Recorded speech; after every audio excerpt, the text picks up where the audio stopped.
16 फरवरी दावा है कि ये इस सदी की वो काली तारीख होगी जो अगर आ गई तो तबाही मचा सकती है। महज एक दिन बचा है, तीसरे विश्व युद्ध का काउंटडाउन एक तरह से शुरू हो रहा है, क्योंकि अमेरिका की इंटेलिजेंस रिपोर्ट्स का दावा है कि 16 फरवरी को रूस की सेना पड़ोसी देश यूक्रेन पर हमला बोल सकती है। इसी वजह से 16 फरवरी की तारीख ने पूरी दुनिया में ऐसी दहशत फैला दी है कि अमेरिका, ब्रिटेन समेत 1 दर्जन से ज्यादा देशों ने अपने नागरिकों को यूक्रेन से निकलने की चेतावनी दे दी। और अमेरिका ने तो यूक्रेन की राजधानी कीव में अपनी एम्बेसी से लगभग सारा स्टाफ भी निकालना शुरू कर दिया। लेकिन जिस रूस पर पूरी दुनिया इस वक्त नजर गड़ाए बैठी है, वो अपने और यूक्रेन के पड़ोसी देश बेलारूस के साथ मिलिट्री ड्रिल करने में लगा है, जिसकी तस्वीरें देखकर ऐसा लगा मानो तीसरा विश्व युद्ध वाकई छिड़ गया हो। हेलीकॉप्टर से उतरते ही बंदूकें लेकर मैदान में दौड़ते सैनिक, multiple rocket launcher, air defence missile system, tank और बख्तरबंद गाड़ियां, कयामत ढाने वाले भारी भरकम हथियारों के साथ रूस का ऐसा सैन्य अभ्यास कि महायुद्ध का ट्रेलर देखने को मिल गया। तस्वीरों में दर्जनों टैंक ऐसे दौड़ते दिखे जैसे विश्व युद्ध का बिगुल बज गया हो। और फिर जब रूस के रॉकेट लॉन्चर दहाड़े तो हर तरफ अमेरिका के लिए चेतावनी गूंजने लगी। बख्तरबंद गाड़ियों से होती फायरिंग भी दुश्मन को धमकी देती नजर आई।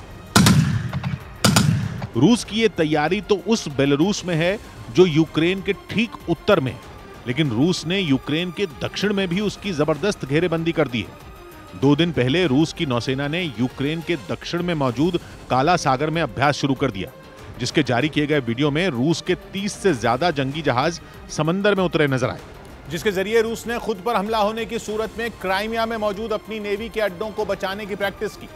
क्राइमिया यूक्रेन का दक्षिणी हिस्सा है। ये वो इलाका है जो है तो यूक्रेन का, लेकिन 8 साल पहले 2014 में रूस ने उस पर कब्जा कर लिया था और आज वहां रूस की ही फौज तैनात है। रूस इस क्राइमिया को अपना हिस्सा मानता है और इसे अपने कब्जे में रखने के लिए राष्ट्रपति पुतिन अमेरिका, नाटो और यूरोप के देशों को सरेआम धमकी भी दे चुके हैं। पिछले हफ्ते फ्रांस के राष्ट्रपति के साथ हुई प्रेस कॉन्फ्रेंस में पुतिन मीडिया के सामने ये कह चुके हैं कि अगर क्राइमिया को रूस से वापस लाने की कोशिश हुई तो फिर जंग होगी। इसी क्राइमिया के दक्षिण में है काला सागर, जहां अब रूस की नौसेना ने अपने जंगी जहाज पानी में छोड़ दिए हैं। व्लादिमीर पुतिन पहले ही दिन से आक्रामक हैं, लेकिन अमेरिका और पश्चिमी देशों की चेतावनी के बावजूद वो साफ कह रहे हैं कि रूस का यूक्रेन पर हमला करने का कोई इरादा नहीं है। रूस का कहना है कि बॉर्डर के पास अपनी सीमा में अपनी फौज तैनात करने का उसे पूरा हक है।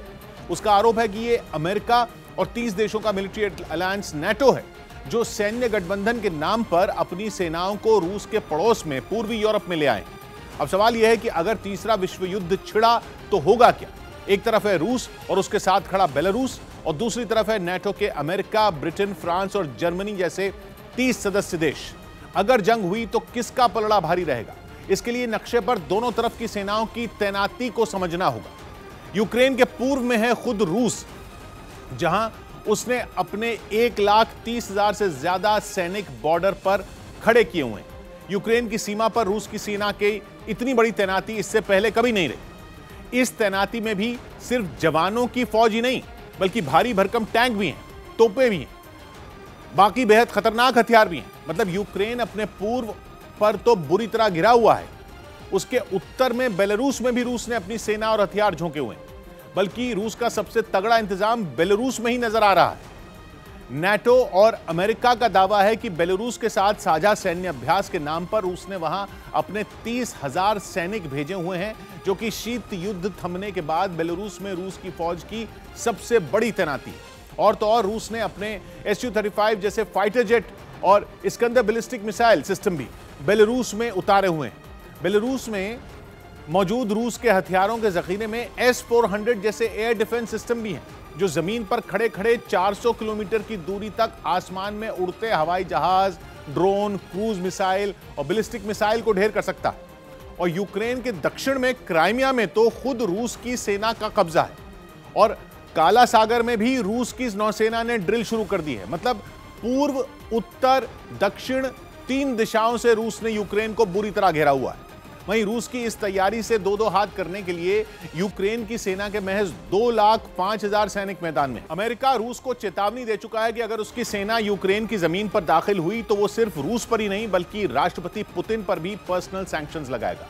ये बहुत बड़ी चेतावनी है क्योंकि विवाद होने पर देश एक दूसरे पर प्रतिबंध तो लगाते हैं, लेकिन उसके साथ उसके राष्ट्र अध्यक्ष पर सैंक्शंस लगाने का फैसला काफी गंभीर होता है। इसी वजह से जर्मनी के मीडिया में एक यॉट यानी मनोरंजन के लिए इस्तेमाल होने वाली नाव आजकल सुर्खियों में। खबर है कि जर्मनी के हैम्बर्ग शहर के बंदरगाह से ग्रेसफुल नाम की ये यॉट आनन फानन में रूस लौट गई। रूस इसलिए क्योंकि कहा जा रहा है कि ये यॉट रूस के राष्ट्रपति व्लादिमीर पुतिन की। अगर रूस ने यूक्रेन पर हमला किया और अमेरिका ने पुतिन पर प्रतिबंध लगा दिए तो दुनिया में जहां जहां उनकी संपत्ति है वो उनके हाथ से निकल सकती है। जर्मनी के मीडिया में दावा किया जा रहा है कि इसी डर से पुतिन ने अपनी ये लग्जरी नाव वापस रूस बुला ली। पिछले साल इस यॉट में कुछ मॉडिफिकेशंस कराने के लिए जर्मनी के हैम्बर्ग शहर में भेजा गया था। यॉट में मौजूद स्विमिंग प्लेटफॉर्म को बड़ा करने और उसकी बालकनी में कुछ काम होना था, लेकिन दावा किया जा रहा है कि यह सब काम पूरा होने से पहले ही यॉट को वहां से वापस बुला लिया गया और यॉट रूस के कलिनिंग्राद लौट गई।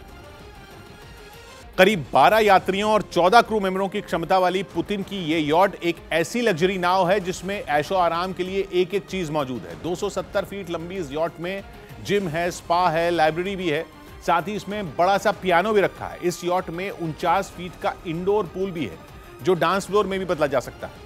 इतनी सारी सुविधाओं की वजह से इसकी कीमत भी आसमान छूती। पुतिन की लग्जरी नाव $10 करोड़ यानी भारतीय रुपयों में 750 करोड़ रुपए से ज्यादा की कीमत की।